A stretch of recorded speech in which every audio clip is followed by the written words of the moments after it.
మంత్రి ఈటెల రాజేందర్ గారి పైన అవినీతి ఆరోపణలు పెట్టి తన కొడుకును సీఎం చేసుకునేటువంటి ఉద్దేశంతో కేసీఆర్ గారు ఆయనను పార్టీ నుంచి భద్రం చేసిన దానిని తీవ్రంగా ఖండిస్తూ మా ముదిరాజ్ బిడ్డలం కమలాపూర్ గ్రామంలో ఉన్నటువంటి పెద్ద చెరువులో మా ముదిరాజ్ బిడ్డలందరం ఈరోజు ఆయనకు సంఘీభావంగా నిరసన తెలియజేయడం జరుగుతూ ఉన్నది.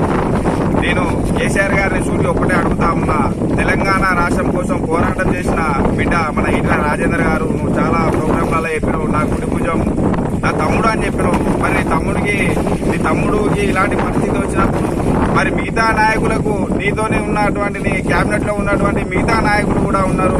మన మల్లారెడ్డి కావచ్చు, ముద్దిరెడ్డి యాదగిరెడ్డి కావచ్చు, మన గంగుల కమలాకర్ కావచ్చు. మరి వాళ్ళని ఏం చేసినావు కేసీఆర్? నువ్వు ఇలాంటి ఈ కుట్రపూరితమైనది చేసి మన ఈటెల రాజేందర్ అన్నటువంటి ఒక బీసీ నాయకుని అడగదొక్కే ప్రయత్నమే తప్ప వేరే ఏ ప్రయత్నం లేదు. ఇది యావత్ తెలంగాణ ప్రజలందరూ చూస్తూ ఉన్నారు.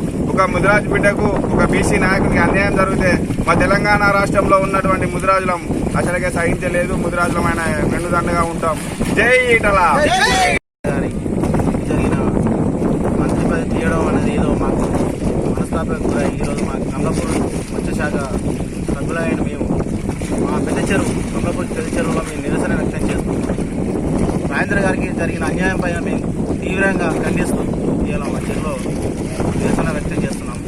ఇంకొకటి కేసీఆర్కి చెప్పదలసిన ఒకటి, ఇలాంటి కొడుకు ఎన్నో భూకబ్జాలకు పాల్పడ్డాడు. గంగుల కమలాకర్ రాసలీలర్ గురించి టీటన్లో ఎన్నో వార్తలు కథనాలు విన్నాము. అలాంటి వ్యక్తిపై ఎలాంటి చర్యలు తీసుకోలేదు. ఇలా భూకబ్జా అని చెప్పి మా బీసీ బిడ్డను ఈటెల రాజేందర్ గారిని ఇంతటి అవమానానికి గురి చేసిన మిమ్మల్ని మాత్రం వదిలేదు. ఖచ్చితంగా ఇంత దూరాన వెళ్ళి 52 లక్షల ముదిరాజ్ బిడ్డలమంతా కలిసి మేము సార్కు అండదండగా ఉండి మేము మీకు బదులు చెప్తాం, మీకు ఆన్సర్ అనేది ఇస్తాం. మీరు చేసిన పనికి మీకు ఆన్సర్ అనేది మేము ఎలా అయ్యాలో అలా చేస్తాం అని చెప్పి ఖచ్చితంగా ఈటెల రాజేందర్ గారికి జై ఈటెల.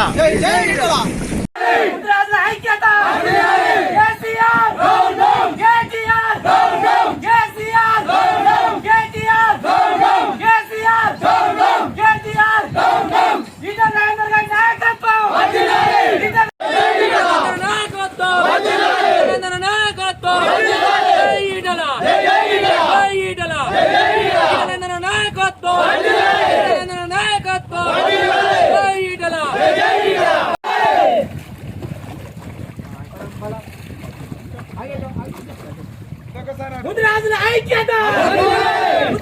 ఐక్యత.